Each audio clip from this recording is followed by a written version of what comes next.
sound that the CIA doesn't want you to know exists.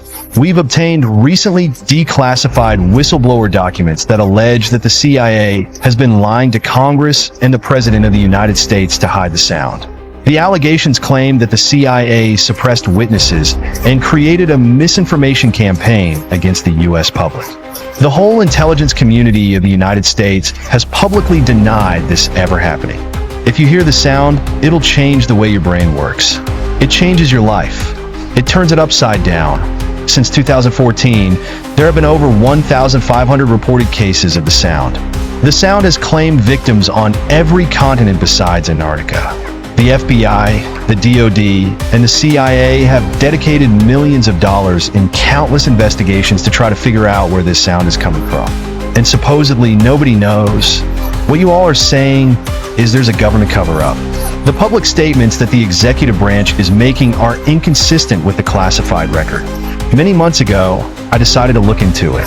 What I found was a cryptic maze, a story that the media got wrong, and then right, and then wrong over and over again.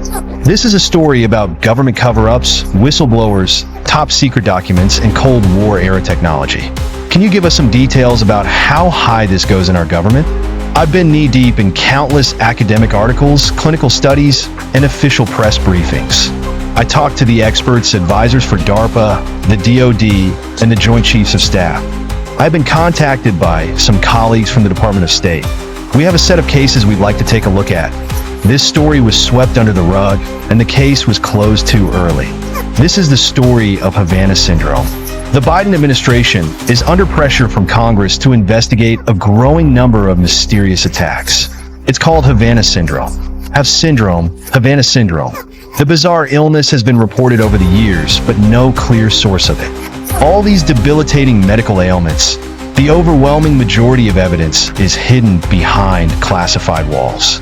Be careful what I say here, so let me say this. I know where the bodies are buried. I know the cabinets to look in, the questions to ask, and the people to subpoena. Give me 20 minutes in a skiff, and I'll convince all of you. All right, mysterious sound, where do I start? Music.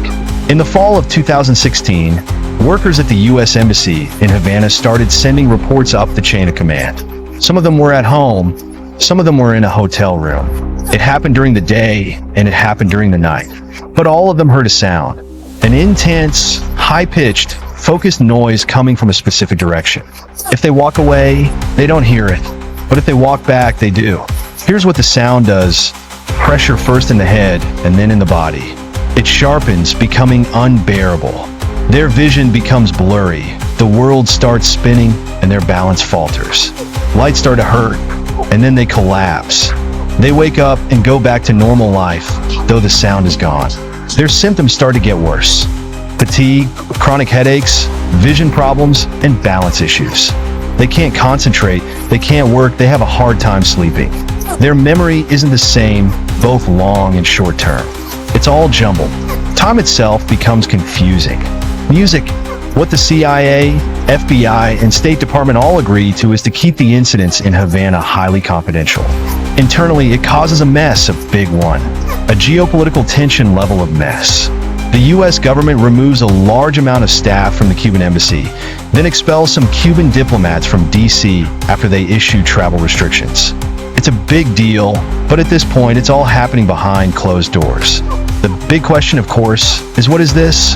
The State Department reaches out to the world's leading experts who secretly spend months reviewing the victims' medical data, brain scans, environmental factors, living quarters, everything. They were told very specifically to look for a cause, but don't try to figure out who's behind it. 9 months after the sound claimed its first victims, U.S. intelligence agencies are still keeping all of this from the public until August 2017, when the story breaks to the masses. It reads like a cold war spy. No, there's new concerns about the health and safety of U.S. diplomats and government workers in Havana.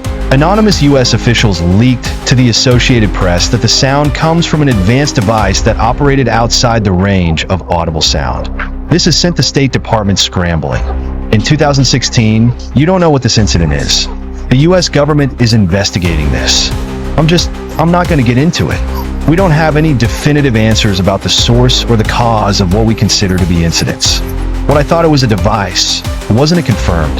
Someone's not telling the truth, either the anonymous source or the State Department. But these do not match up. U.S. doctors who evaluated American and Canadian diplomats working in Havana diagnosed them with conditions as serious.